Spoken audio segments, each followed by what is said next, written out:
to the Mustang Full Gallop. We have tonight head girls cross country coach Justin Droppert, as well as head boys cross country coach Matt Pries. It is state week coming on this Saturday, November 1st. The teams, both DCG teams, qualified and will be running in the state meet. But before we get to that, a little bit of a season recap. We talked to both of you mid-season, but tell us a little bit about how this season has been for you. Has it met your expectations? How has it surprised you?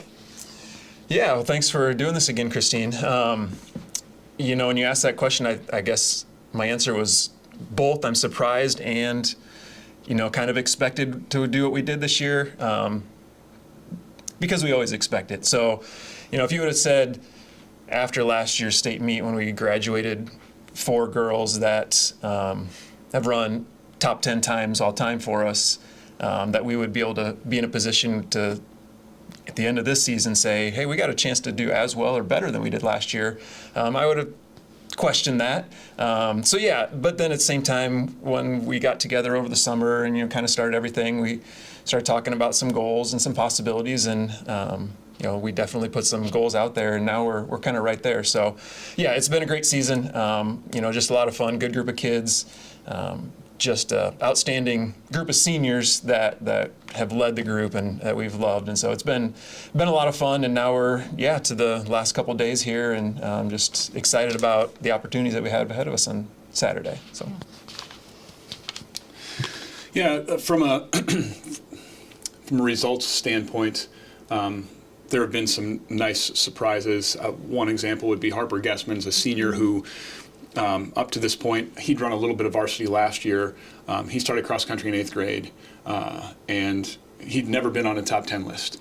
And this year he's on top 10 lists. And it's just cool. I think that Justin and I both feel this way about cross country, that if you put the work in and you just stay with it, that stuff like that can happen. So stuff like that's really cool. We have a small senior class, a small junior class, big freshman and sophomore classes, and it's been neat to see, even though they're small, just that leadership and to watch the freshmen and sophomores develop and grow and realize this is what this is about. We love being with these guys, and for me, I can say, wow, it's awesome that JV has.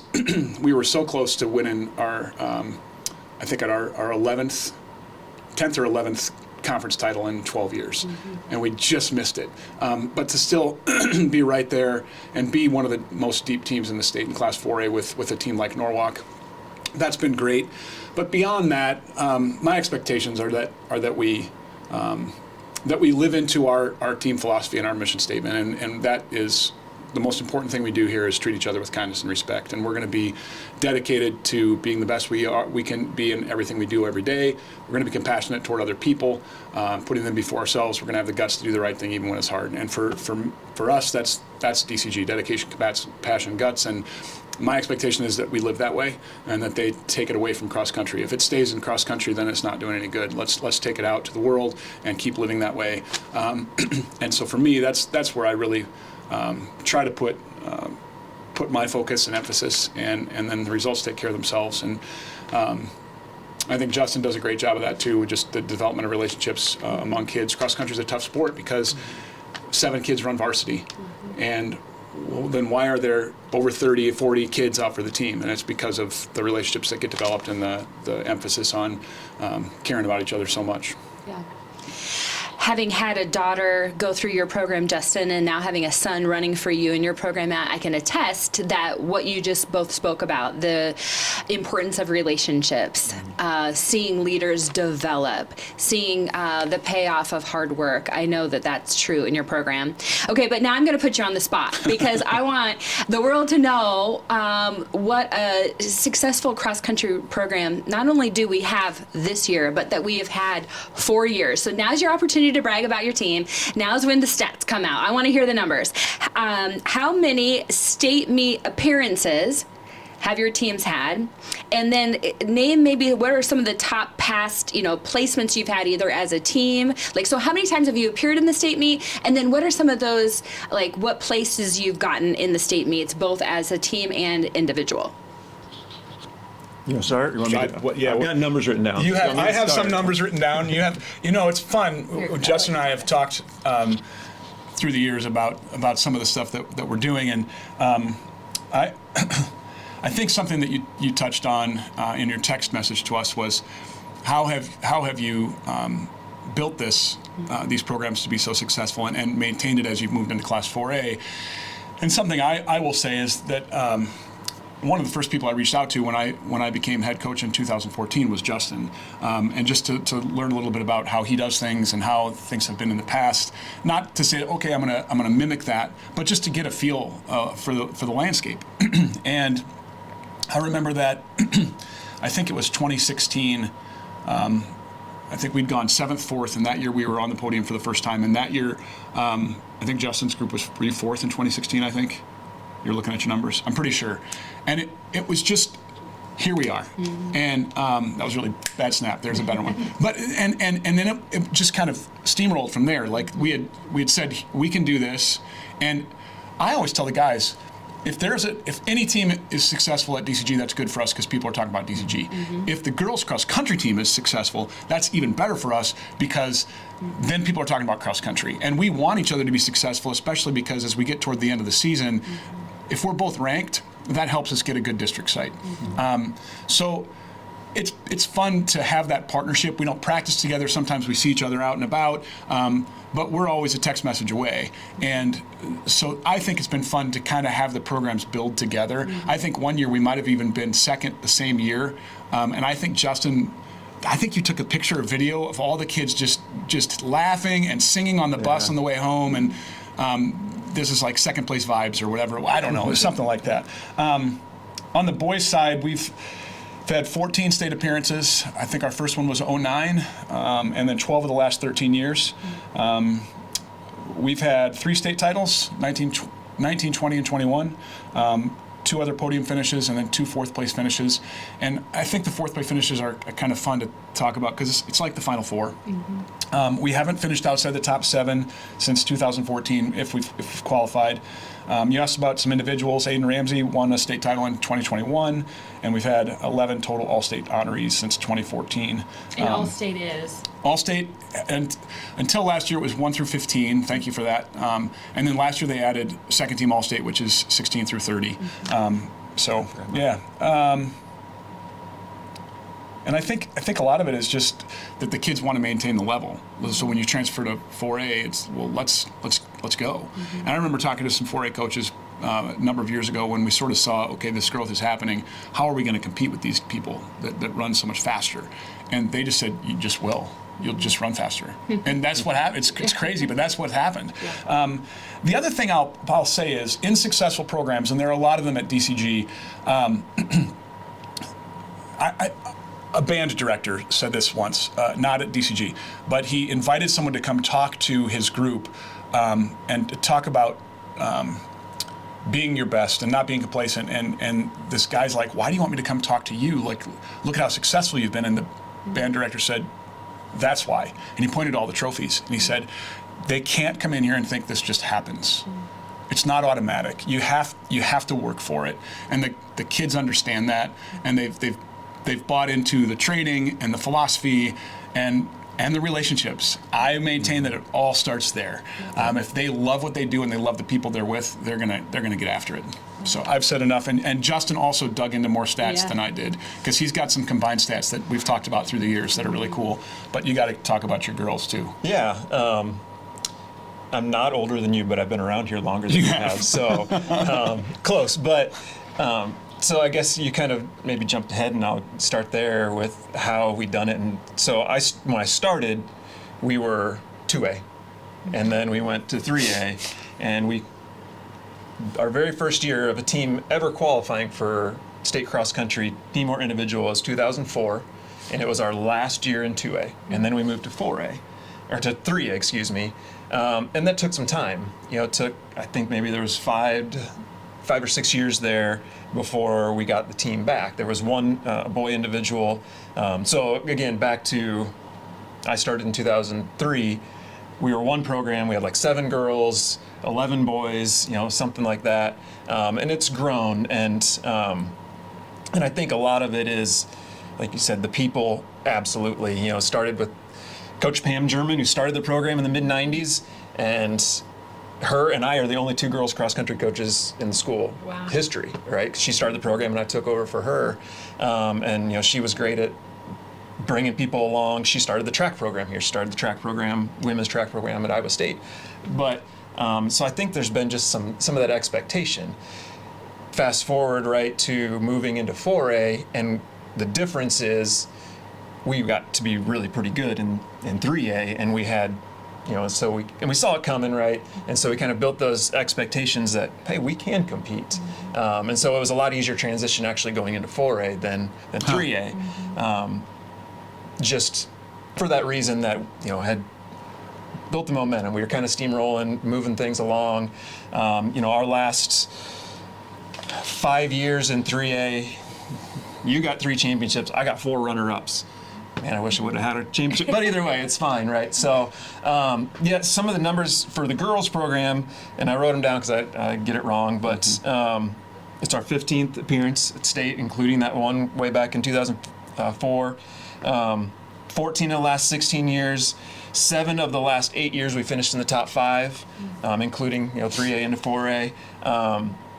We've got 5 podium finishes in the last 7 years, so that's, you know, that's exciting, you know.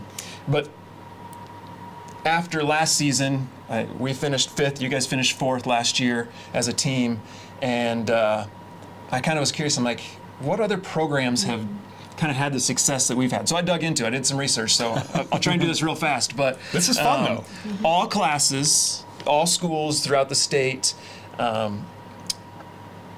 We have the most top 7 finishes of all schools. We have 18 amongst the 2 teams. The only year that either of us have not finished in the top 7 in the last 10 years was our very first year in 4A when neither of us made it as a team. I know. We won't go there. But then after that, we also had the most top 5 finishes, 15 combined.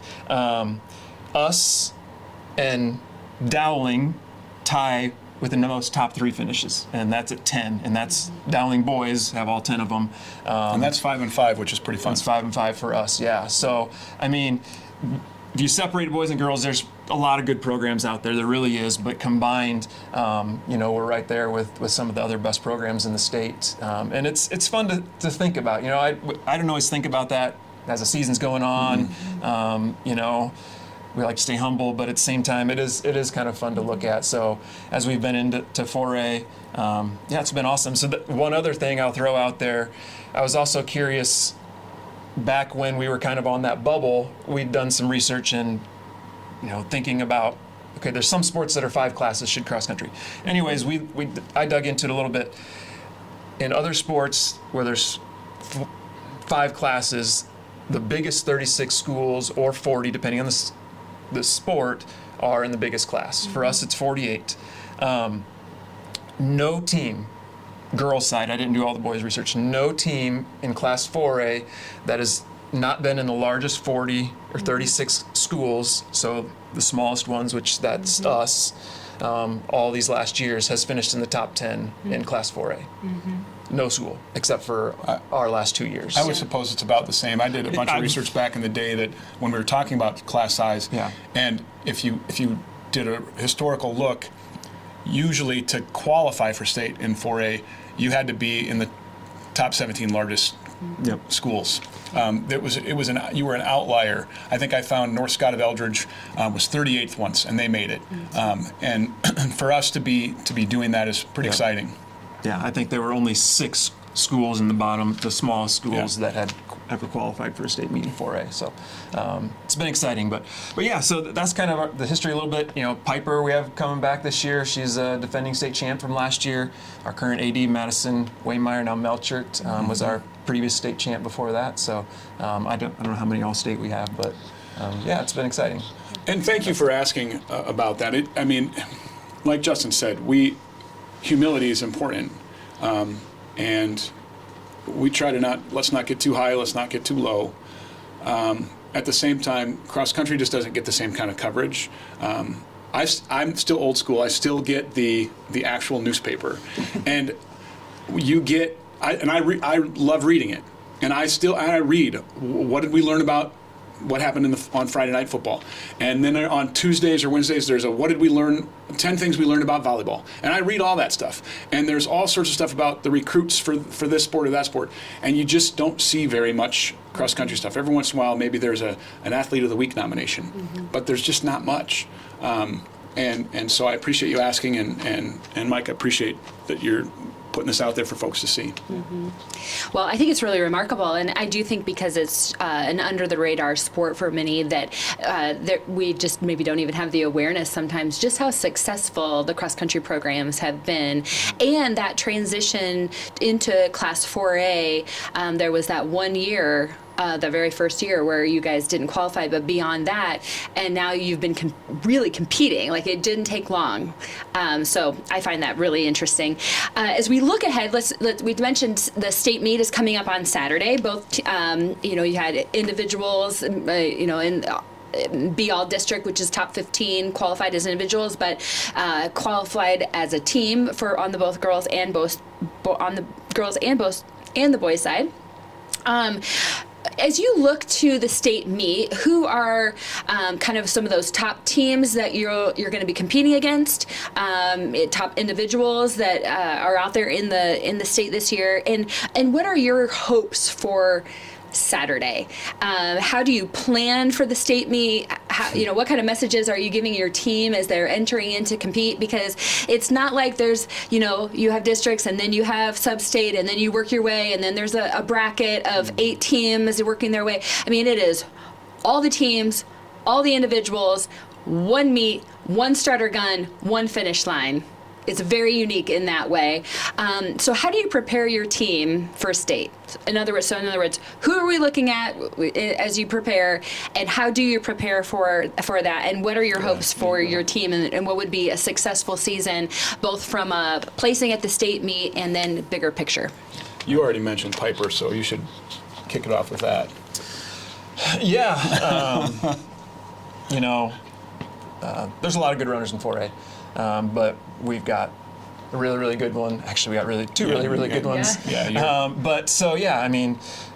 It's no secret Piper wants to defend her title, and she's going to give it her best shot at that on Saturday, and we've got all the confidence in the world in her to do that. Talk about Tinley as well. A freshman. She's going to be right in that group too, so that's going to be exciting. You mentioned, kind of some of the all-state. There's potential they both could be all-state. And since it used to be only 10 were all-state, now it's 15 first team. We've never had 2 all-state runners in the same year. We did have it before, 2 in the top 15 before it was top 10. Anyways, so that'd be exciting. For the girls, there's really probably 3 contenders, I would say. Pleasant Valley, Northwest, Johnston, probably Pleasant Valley and Northwest are the 2, and then Johnston's really good. And after that, there's probably another 3 to 5 teams that are all really close. We feel like we can put ourselves right there kind of in that mix. Us and Centennial, who we just raced last week, we're probably coming in rated 4th and 5th. Our message is, so we really only talk about it on Monday this week. What's the opportunities that are in front of us as far as placing at the state meet? Because cross country is a little different than football and volleyball, right? They're going into it, they can play defense. We can't play defense, right? So it's all offense for us. No timeouts if the first mile doesn't go well. Yeah, right? So it's all how are we going to prepare primarily? But going into it, so we kind of looked at team scores and what kind of team scores could we put out there. Typically in 4A, if you have 150 or less, you're going to be in the top 5. So and that was kind of where a few weeks ago I really looked at that. We can score 150 points or less, I think. And then I thought, gosh, especially after state qualifying, man, right down the lineup, we had just amazing races, especially from Julia and Lily and Addison. Just those 3 really kind of make a big difference for us, because when you're going 1 or 1-2, it can't score any lower than that. So, they can do what they can do, but we're really going to make some movement in 3, 4, and 5. I thought, gosh, can we score like 125, 120 points? And I started looking at it. I'm like, yeah, I think that's possible. And so then, of course, I had to go back and do some more research. In 4A, if you score 125, you're going to be in the top 3. Historically, in the last 5 years, the lowest team score for a third place team is 126, and that was us 2 years ago.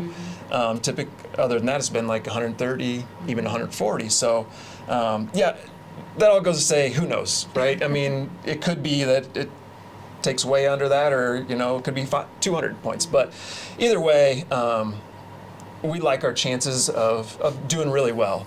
The biggest thing then we go into thinking of, you asked about what's it look like for a successful season beyond that, and that's kind of been our biggest message is the success happens in the journey, right? The relationships that are built and the training we put in, the hard work, and just the development that they've seen themselves as a runner and as an individual, and that success has already happened. That can't be taken away. So we're really going into the state meet thinking, hey, it's an opportunity for us to get a race against the best, see where we stack up.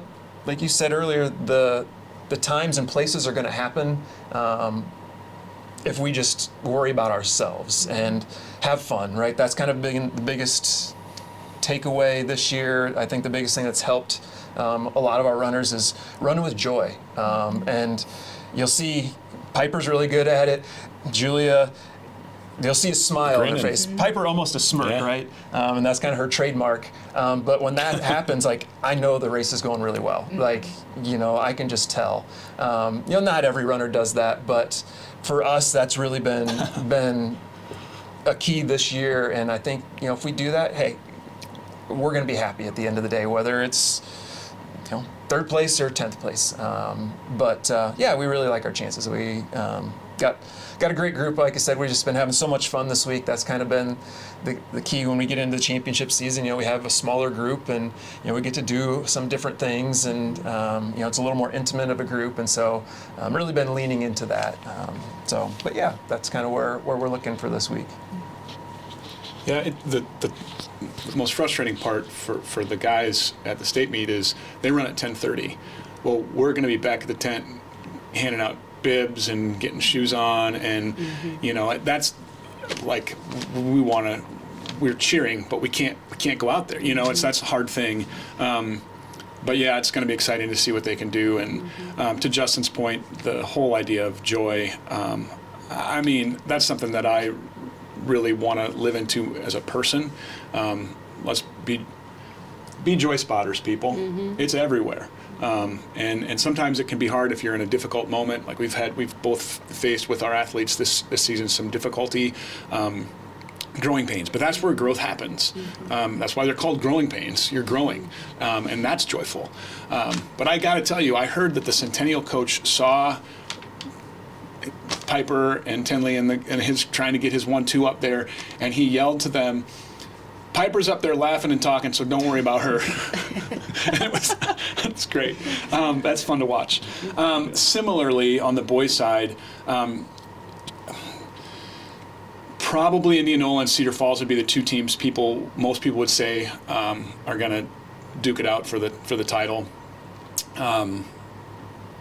When there's only that many teams, it only takes somebody to have an off day. Okay. So it's wide open, right? Put your focus on them. That's fine with us. After that, I think a lot of people would say the parity in 4A boys is ridiculous. 3 through 10, 12. Anybody else could end up on the deck. Last year, the separation from 3 or 4 to 8 or 9, it was just a smidgen of. It's crazy. So it's going to take our best effort, and like Justin, we've talked about positioning and places, and what we try to do is frame it in what I said earlier. How are we going to be our best that day? Just like every other day. How are we going to be our best today? And let's remember this is an opportunity. We talk about it's an opportunity to do something you love with people you love, and how special is that? And what's the alternative? Sitting at home. So if you're going to you want this, like you've worked for this. So we've talked about just where can we be, where can we put ourselves. How can we execute that race plan? And we focus our training on those kinds of things, and we try to sprinkle some nuggets in there throughout the week. And like Justin said, having fun with a smaller group. Tuesday was pizza and game night at my house, and they look forward to stuff like that.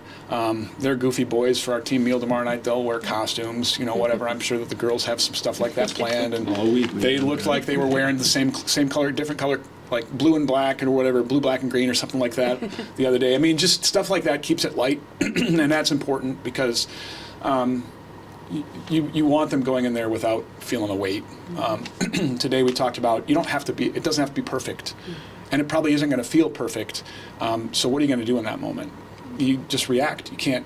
You have to expect that that's going to be the case. So can we go in there and can we average an A-, B+? If we do that, we're going to be really great. Yeah, we'd love, let's average A, but don't go in there feeling like I have to be perfect today. Be your best. Individually, Jaden Merrick of Cedar Falls and Keegan Decker of Iowa City Liberty are probably the favorites. There's a few other guys who will probably challenge early, and it will be really interesting to see how that goes. I'm interested to see what 3A does on Friday does to impact the Saturday race, because if those 4A guys and girls see crazy time drops on Friday, they're going to want to go get that. So I think it'll be fun to watch live results come through in 3A and Friday.